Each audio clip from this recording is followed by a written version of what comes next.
अक्सर लोग ये मानते हैं कि शादी के बाद पत्नी अपने पति की प्रॉपर्टी की आधी मालिक बन जाती है। लेकिन भारतीय कानून में ऐसा कोई सीधा नियम नहीं है जिसे मैरिटल प्रॉपर्टी सिस्टम कहा जाता है। कई देशों में शादी के बाद पति पत्नी जो भी संपत्ति कमाते हैं वो दोनों की साझा मानी जाती है, लेकिन भारत में ऐसा कानून लागू नहीं है। इसका मतलब यह है कि अगर पति ने अपनी कमाई से कोई घर या जमीन खरीदी है तो पत्नी अपने आप उस प्रॉपर्टी की मालिक नहीं बन जाती है, लेकिन इसका यह मतलब बिल्कुल नहीं है कि पत्नी के कोई अधिकार नहीं होते। भारतीय कानून पत्नी को कई महत्वपूर्ण अधिकार देता है। सबसे पहला, शेयर्ड हाउस होल्ड में रहने का, जो कि protection of women from domestic violence act 2005 के तहत सुरक्षित है। इसका मतलब यह है कि पत्नी को उस घर में रहने का अधिकार है जहां वो अपने पति के साथ रहती थी, और उसे बिना कानूनी प्रक्रिया के जबरदस्ती घर से नहीं निकाला जा सकता। इसके अलावा पत्नी मेंटेनेंस या एलिमनी भी मांग सकती है।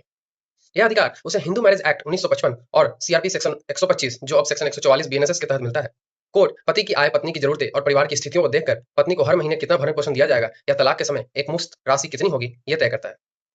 जहां तक प्रॉपर्टी के मालिकाना हक की बात है, तो पत्नी पति की हर प्रॉपर्टी पर दावा नहीं कर सकती, खासकर सास ससुर की प्रॉपर्टी पर। इस बात को सुप्रीम कोर्ट ने भी साफ किया था, केस एसआर बात्रा वर्सेस तरुण बात्रा में।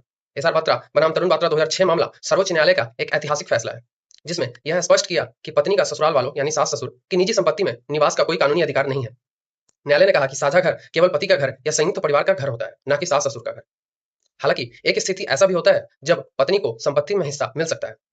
अगर पति की मृत्यु हो जाती है और उसने कोई वसीयत नहीं बनाई है, तो पत्नी को हिंदू सक्सेशन एक्ट उत्तराधिकार नियम 1956 के तहत क्लास 1 हायर के रूप में संपत्ति में बराबर हिस्सा मिलता है, जैसे बेटे बेटियों और मां को मिलता है।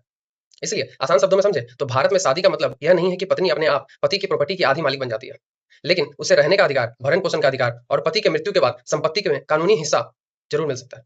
Thank you so much.